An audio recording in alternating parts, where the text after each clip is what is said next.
Hello, bunny fans. Welcome to another episode of the Bunny Coach podcast. I had a question in today from Monica inside Fiona's Happy Bunny Club, and I thought it was a really great question, so I thought I would share the answer with you guys as well. So Monica said, our friend sadly lost one of the bunnies, and ever since I'm wondering, do rabbits grieve when they lose their bonded partner? Okay, well, first of all, I'm sorry that your friends lost their bunny. It's really heartbreaking for the owners and also for the bunnies as well. We do think that bunnies grieve, and we do think that they grieve between 1 and 4 weeks. It is really, really very important to keep a really close eye on them. They can die of gut stasis because if they go off their food, obviously their gut stops moving. So one of the most important things to do for your bunny when they lose their friend is to make sure that they're eating properly all the time. So if that means tempting them with something they don't normally eat, giving them a little bit more treats than usual, that's okay. Just keep a little eye on their poops as well and their general energy levels. But that's okay if it's only temporary, so don't feel too bad about upping the treats a little bit or offering them nice things they don't always get to eat. They also need lots of extra time and attention from you during this time, and it can be really helpful to give them a teddy bear to cuddle and groom as well. If you're going to get them a teddy bear, get one of the ones that are suitable for newborn plus that don't have eyes that they can pull out and chew. So the best thing to do usually is to give them that little bit of time to grieve and give yourself a little bit of time to grieve. Give it a couple of weeks and see how everybody feels after it before you kind of rush into going off and getting another bunny. Because obviously you want to carefully consider the kind of bunny that you're going to get rather than just jumping into getting one and giving yourself heartache with, very difficult bonding, for example. If they've lost a bonded partner, the best thing for them is to get another rabbit. You can, of course, go down the route of getting a baby rabbit, but do bear in mind that there's probably going to be about 6 months where you have to keep them completely separate because you have to wait for the baby rabbit to be old enough to be neutered and then wait another 8 weeks for the hormones to die down before you can start bonding. So in total, it's usually about 6 months if you get a baby rabbit at, say, 8 weeks. So you absolutely can do that, but do bear in mind that both rabbits will be on their own for 6 months.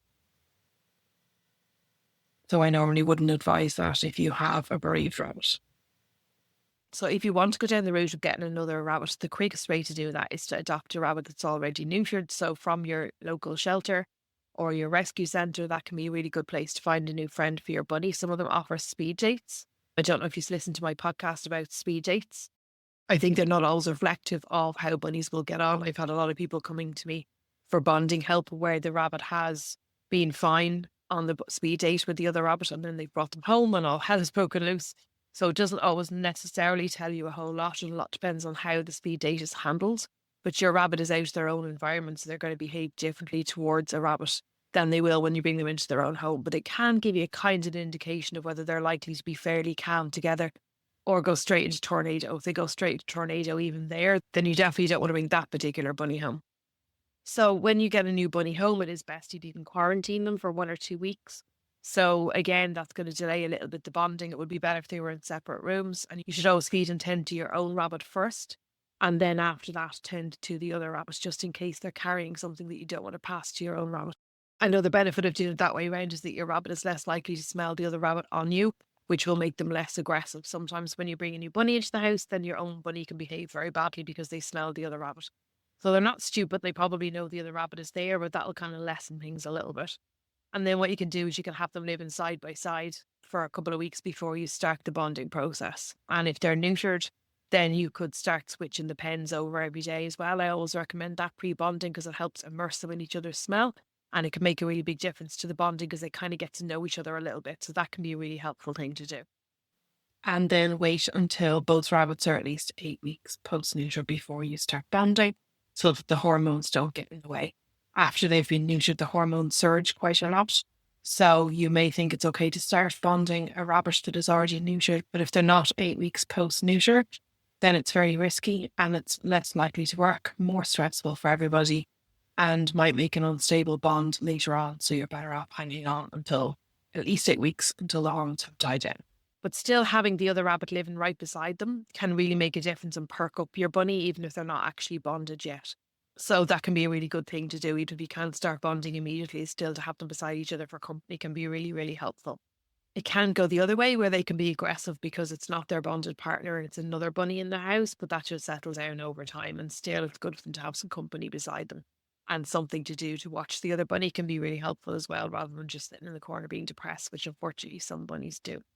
So I hope that really helps. I hope that your friend's bunny's okay, Monica. And if they need any help with selecting a friend for their rabbit or some advice on bonding, just tell them to let me know.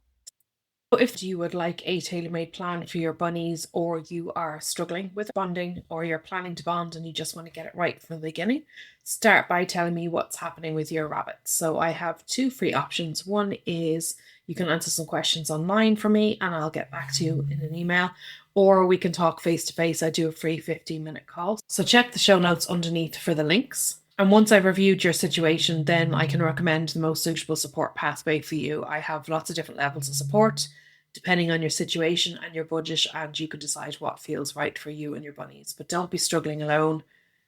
Tailor-made plan is the best way to get you from A to B as quickly as possible and with less stress as possible, and have your bunnies enjoying their lives together quicker and have peace in your home as well. I hope you found that helpful. Thanks for listening to the Bunny Coach podcast. I look forward to chatting to you next time.